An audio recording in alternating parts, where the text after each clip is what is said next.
Hello and welcome to this video, today featuring the Volume3D volume detection system. We will set up the system using an Intralogistics application as an example to demonstrate several setups.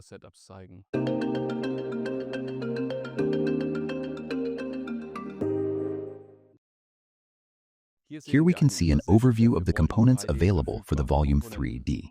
Which evaluation unit is used depends on the specific application.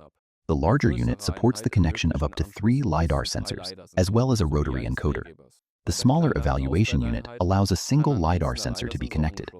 A rotary encoder connection is not provided. In the center, we can see the compatible LiDAR sensors, the R2000 and the R2300 series. The sensors mainly vary in their scan frequency and angular resolution. The R2000 series offers an exceptionally high angular resolution of up to 0.014 degrees, while the R2300 stands out with a scan frequency of up to 100 Hz. For our application, we use the large evaluation unit in combination with an R2000 LiDAR and a rotary encoder that captures the speed of the roller conveyor. All components have been wired accordingly, and the evaluation unit is supplied with 24 volts. We then connect the system's network cable to the laptop and begin the setup. The software is already installed, and since we have an evaluation unit with factory settings here, we can connect directly to the first entry, which is available by default. After the connection is established, additional tabs appear: the configuration, a measurement view, a display of the output telegram, and an option for recording the point cloud. To make changes to the configuration, we first need to log in. To do this, we click on the purple icon at the top of the screen and enter the password there. This can be found in the manual. We now have an empty pallet on the conveyor belt, whose surface we want to use as a reference contour in order to capture the loaded objects in the next step. To do this, align the pallet beneath the scan plane of the R2000. I am now placing my hand on the board. The scan plane runs orthogonally to it. As you can see in the scan data,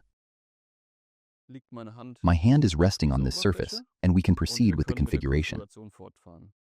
In the general section, we can select two different scan modes: bulk and objects. Bulk mode is optimized for bulk materials. With objects mode, we have better algorithms for detecting packages. For our example, we use the objects mode. The ROI can be adjusted here to achieve the best possible view. The changed values are highlighted with a yellow background. This means that they have been entered but not yet applied. This only takes effect once you click Apply Settings. We also have dead zones in which we ignore potential measurement points. As an example, a dead zone is now added on both the left and right side, each with a width of 50 millimeters. Let's now move on to the sensor setup. We have one sensor connected with ID0. It runs at a default frequency of 35 Hz. Depending on your application, it may make sense to increase or decrease this frequency. In the next step, we can set the opening angle of the scanner. Here we set the start angle to 50 degrees and the total opening angle to 100 degrees. The red and blue lines in the view change accordingly. Finally, the sensor's position in space can also be specified here. As we can see, the pallet surface is not exactly aligned with the horizontal axis. Ideally, we align the sensor so that we can still see a few scan points of the empty pallet surface hovering above the x-axis. The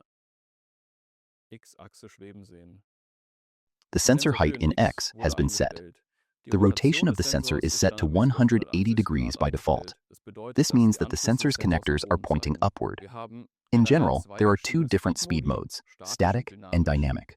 With the large evaluation unit and the connected rotary encoder, we can dynamically capture the conveyor belt speed. To do this, select the dynamic speed mode and use the rotary encoder as the source. In the menu that appears, we can also configure the rotary encoder settings. The circumference and the number of increments already match the installed rotary encoder. In addition, we can also activate the median filter. This helps prevent incorrect speed measurements in the event of conveyor belt slippage.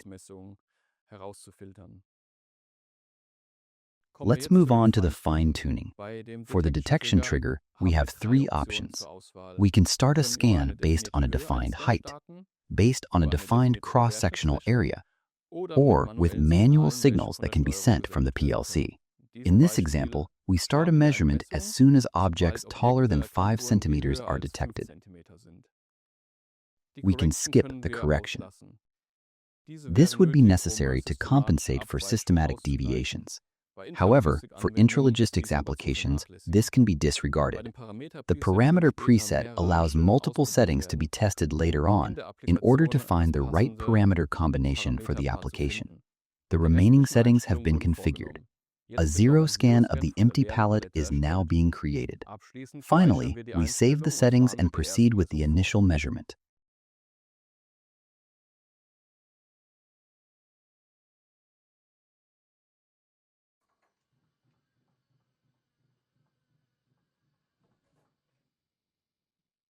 The point cloud provides us with a detailed view of the sensor's scan data.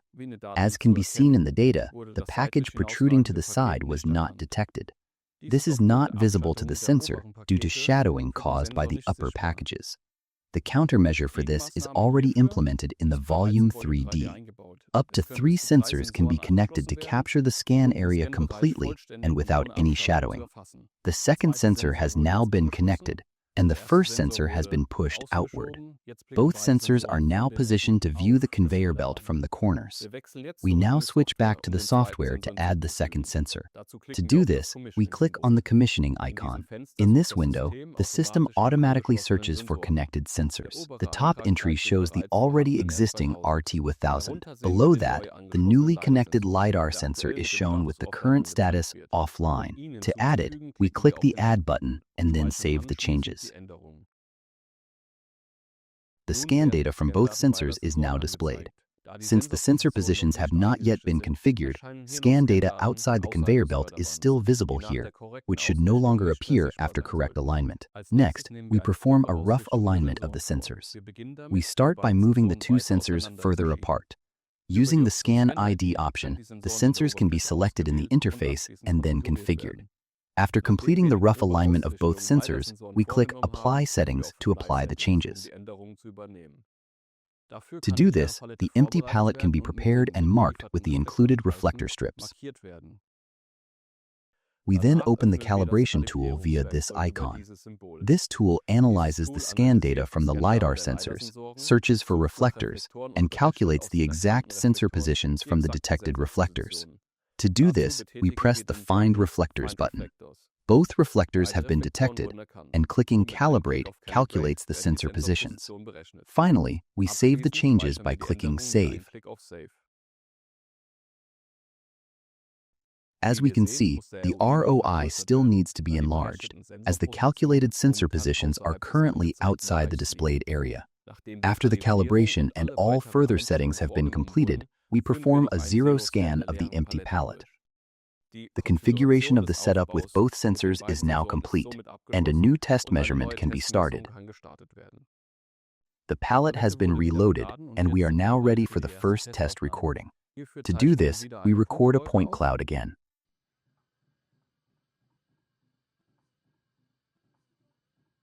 The test measurement has now been completed, and we have obtained the point cloud.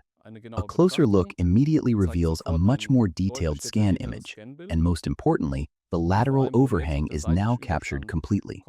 Thanks to the flexibility of the Volume3D, we were able to perfectly adapt the system to the application. If you have any questions or are interested, please contact Pepperl+Fuchs.